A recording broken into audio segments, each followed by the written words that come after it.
And now to an issue that's only been growing over the past 2 months. We've told you recently that there's been a rash of car thefts targeting Kias and Hyundais. And tonight, we're able to put some numbers on just how big that problem is. Carmen Blackwell spoke with police about this, and she's here now with details. Hi, Carmen. Good evening, Russ and Christy. Car thefts have been a big issue in the area for a couple of months now, as we know it. And in Cleveland, the Cuyahoga County's Crime Strategies Unit is now reporting over 60% of stolen vehicles in the last 2 months. That's 842 Kias and Hyundais that have been stolen within the county. The majority, 674, have happened in Cleveland alone. That's between October and November. Now, investigators said these thefts started from a social media trend on TikTok. Thieves break in the car, they hotwire it, and then they take off. The county's prosecutor's office told me that today, in some cases, these thieves aren't just taking off with these cars. The stolen lot is now full, and police tell me that they can't fit another vehicle. And the ones we're really talking about is 2021 and prior, the metal turnkey Kias and Hyundais. Those are the ones that are susceptible to being stolen like this. The steering wheel locks is what's being recommended by the manufacturers. Well, police also told me that you can ask your local police department for a free steering wheel lock. You can also find them on quick shops like Amazon or any auto shop. The prosecutor's office says that they're working with law enforcement to share information once an arrest has been made. Another reminder, with the holidays very quickly upon us and family gatherings happening very soon, leaving vehicles parked out on the streets or in the driveway, please be mindful to keep your car locked at all times. Russ? Of course, Carmen Blackwell. Thank you. Great information there, Carmen.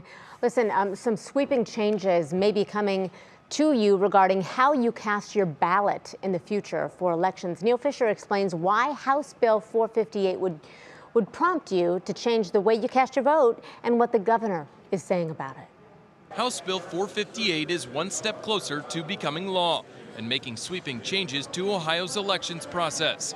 The bill, now on Governor DeWine's desk, will require Ohioans to provide photo ID in order to vote. It will also allow counties one absentee drop box and give voters fewer days to apply for absentee ballots and vote early in person. I think it makes it much more difficult to vote. I think it adds unjustified barriers to the ballot. The bill targeting Ohio's elections process would impact roughly 1 million Ohioans immediately. According to the ACLU of Ohio, there are around 1 million Ohioans without a photo ID.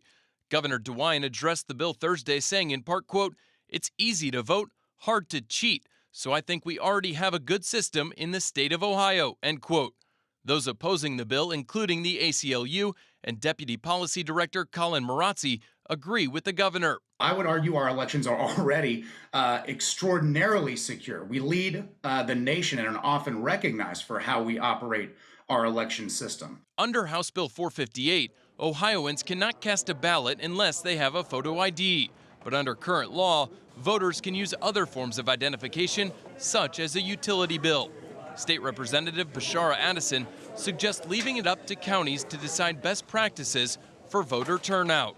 If we know that each county is unique, why doesn't each county have the ability to do what they need to do to activate their population? The state of Ohio has to undertake a massive public education campaign to make sure voters know that these new hoops are in front of them and that voters must jump through them in order to cast their ballot. The ACLU, which focuses on voters' rights, is aligned with the governor's statement today, saying the process in Ohio is sound and secure, but if signed, this would go into effect for the May election. We did reach out to around 10 Republican political leaders in the state, but did not hear back. Christy? Good to know. All right, Neil Fisher, thank you so much.